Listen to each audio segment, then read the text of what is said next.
एक बार पार्वती ने भगवान शिवशंकर से पूछा, ऐसा कौन सा श्रेष्ठ तथा सरल व्रत पूजन है जिससे मृत्यु लोक के प्राणी आपकी कृपा सहज ही प्राप्त कर लेते हैं।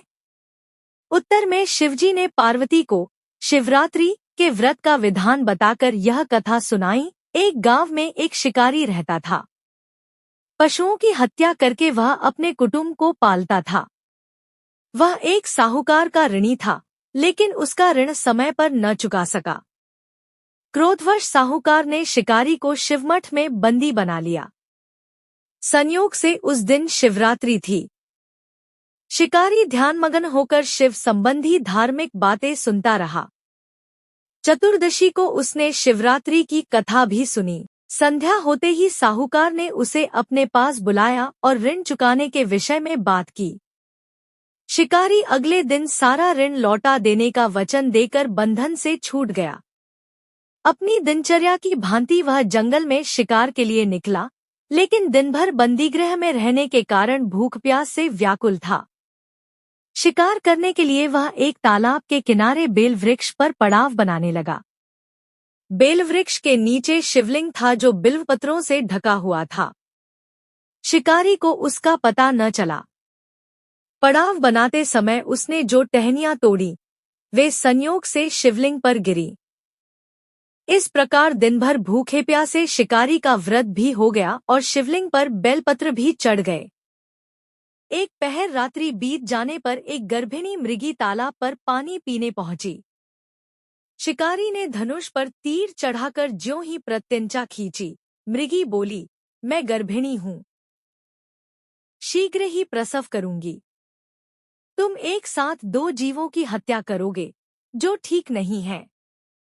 मैं अपने बच्चे को जन्म देकर शीघ्र ही तुम्हारे सामने प्रस्तुत हो जाऊंगी, तब तुम मुझे मार लेना। शिकारी ने प्रत्यंचा ढीली कर दी और मृगी झाड़ियों में लुप्त हो गई। कुछ ही देर बाद एक और मृगी उधर से निकली। शिकारी की प्रसन्नता का ठिकाना न रहा। समीप आने पर उसने धनुष पर बाण चढ़ाया। तब उसे देख मृगी ने विनम्रतापूर्वक निवेदन किया, हे पारधी, मैं थोड़ी देर पहले ही ऋतु से निवृत्त हुई हूँ। कामातुर विरहिणी हूँ। अपने प्रिय की खोज में भटक रही हूँ। मैं अपने पति से मिलकर शीघ्र ही तुम्हारे पास आ जाऊंगी। शिकारी ने उसे भी जाने दिया। 2 बार शिकार को खोकर उसका माथा ठनका। वह चिंता में पड़ गया। रात्रि का आखिरी पहर बीत रहा था।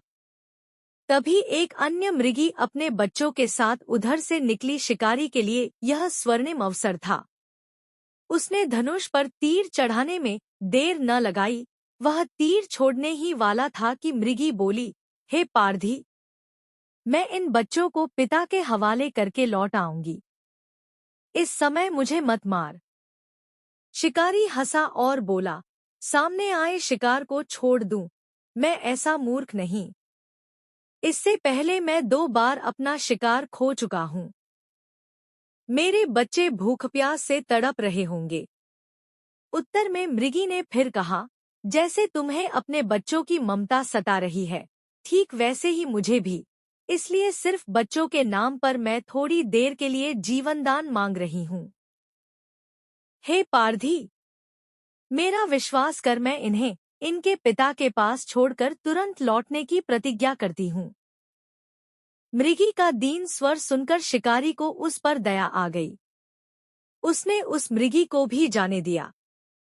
शिकार के अभाव में बेलवृक्ष पर बैठा शिकारी बेलपत्र तोड़ तोड़ कर नीचे फेंकता जा रहा था। पौ फटने को हुई तो एक हष्टपुष्ट मृग उसी रास्ते पर आया। शिकारी ने सोच लिया कि इसका शिकार वह अवश्य करेगा। शिकारी की तनी प्रत्यंचा देखकर मृग विनीत स्वर में बोला, हे पारधी भाई, यदि तुमने मुझसे पूर्व आने वाली 3 मृगियों तथा छोटे छोटे बच्चों को मार डाला है तो मुझे भी मारने में विलंब न करो, ताकि उनके वियोग में मुझे एक क्षण भी दुख न सहना पड़े।